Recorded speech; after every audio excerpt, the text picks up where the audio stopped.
riding the Suzuki Burgman 650 at Launceston.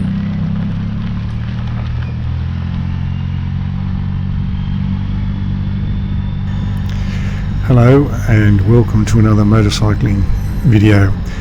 It's Friday the 24th of November and it's about 6 o'clock in the morning, and I'm off on my morning run. It's a bit strange to be taking the motorcycle out to go running, but as you can see where I am here is quite steep, and so it's all very well and good to run down this hill as I've done, but turning around and running back up it is a bit of a challenge. So I'm going somewhere else, as you'll see in the rest of this video, to start my run, and we'll get there in about 8 or 9 minutes, I hope. I'm riding the Suzuki Burgman scooter, as the title says, and if you've watched a few of my other videos, you'll see that I normally ride the Can-Am Spider. That's the one I've been making most of my videos with for the last year and a half, and so when I got to Launceston and got back on the Suzuki Burgman, there's a few things I had to learn and unlearn. I've talked in the many videos about riding the Can-Am Spider, about unlearning all the things you know about riding a two-wheel motorcycle when you get on the Can-Am Spider, because obviously with three wheels and two of those at the front, it's a completely different experience. So getting back on the two-wheeler, I had to relearn or remember some of the things that I had previously applied and had forgotten, because you don't need them when you're on the Spider. I found most of the controls pretty easily. Remembered the throttle's on the right hand side as it is on all machines. Front brakes, right hand lever front brake, left hand lever back brake, ignition switch, indicator switches. I found all those things and set off okay. As you can see, I'm going down the road here without any problems. But the moment I started applying the brakes, I had to physically, consciously remind myself that this machine only has two wheels, one behind the other, and I had to remind myself to put my foot down so that as the bike came to a stop, it would stay balanced. And I found myself having to do that a couple of times. The first few times that I applied the brakes, I say, well, you've got to put your foot down, you've got to put your foot down, the bike's going to stop. Whereas obviously you don't need to do that on the Spider because it's a three-wheeler. So that was one thing I quickly had to relearn. I wasn't looking for the brake pedal on the Burgman because of course it doesn't have one. It just has the two levers on the front. So I got pretty well into the swing of it, and as you can see here by the bike travelling down the road, and it's leaning a little bit this way and that way like it's supposed to do. I got back into all of that sort of stuff pretty quickly, so I was happy with all of that. But being how this is Black Friday weekend, and I've seen all sorts of sales for all sorts of stuff that retailers want you to buy. Now, I'm not here to sell you anything, and I'm not here to promote anything, but I did see something that at least struck my interest, as thinking maybe it's a good idea to do with motorcycling. It's something that hadn't occurred to me before, and so I wasn't really even aware that it was a problem, but it was to do with people being rear-ended on their motorcycles. And what was being suggested was that when you engine brake, in other words when you change down and through the gears on your bike rather than using the actual brakes to slow down, people behind you don't know that you're doing that because the tail light doesn't come on.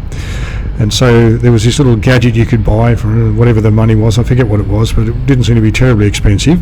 There's a little gadget you could buy that with connecting a couple of wires of some sort, you could attach this thing to your bike, and when you started changing gear to slow down or engine braking, the tail light would flash on. And I thought that was a pretty handy idea, because obviously what you want to do is attract the attention of people behind you. With electric vehicles, for example, when you take your foot off the accelerator and the regenerative braking starts to activate, the tail lights automatically come on to let the person behind you know that you are slowing down. And of course that doesn't happen on a motorcycle, it doesn't happen in a manual car either. So this little device I thought was a clever idea, and I began to think about how often it might happen that people are rear-ended because the person behind them is not paying attention. Now, I don't have any statistics to answer that question, but I suppose it is a relatively common offence, and if it only results in a bumper bar nudging a rear tyre or something, it might be enough to just put you off balance and have the bike topple over, or worse still, it could be much more serious. So I thought this little device was a clever idea, but then I thought, well, okay, we don't want to spend the money and you're not particularly technically capable and you don't know how to, even if you follow the instructions, to attach this device to your motorcycle, then what would you do? And it occurred to me then that perhaps the best thing to do is that every time you pull in the clutch lever, you at least tap the brake pedal to indicate to the people behind you that you are about to change gear and that you therefore will be slowing down. Now, I don't know how practical of an idea that is, but it seemed to be at least an alternative. Now, the problem with that for me on this motorcycle is that the Suzuki Burgman has a CVT, or constantly variable transmission, as most scooters do, what's referred to as an automatic transmission almost. You just twist and go, and so there's no clutch lever to pull in. So what happens there is when you close the throttle, or when you close the throttle to slow down a little bit, it automatically changes down to a lower gear. So I have got into the habit of, when I close the throttle, pulling in the left brake lever, which is the rear brake, which doesn't grab quite as strongly as you'd be aware, but at least the tail light comes on then, so the person behind you knows that you are slowing down.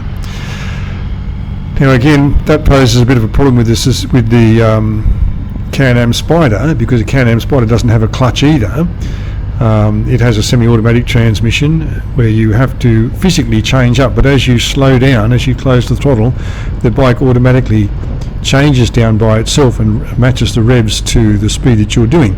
So again, I've found that it's just as a habit to at least tap my foot onto the brake pedal to indicate to the driver behind me that I'm slowing down, and hopefully he or she for that matter will adjust their driving habits accordingly.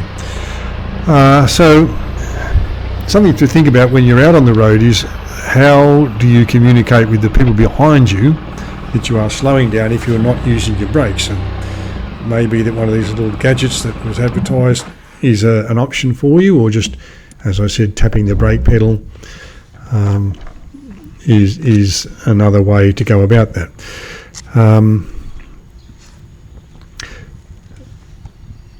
The most important thing, of course, on the road at any time is to be visible and to be safe, and for people who are in cars to notice you and pay attention to you.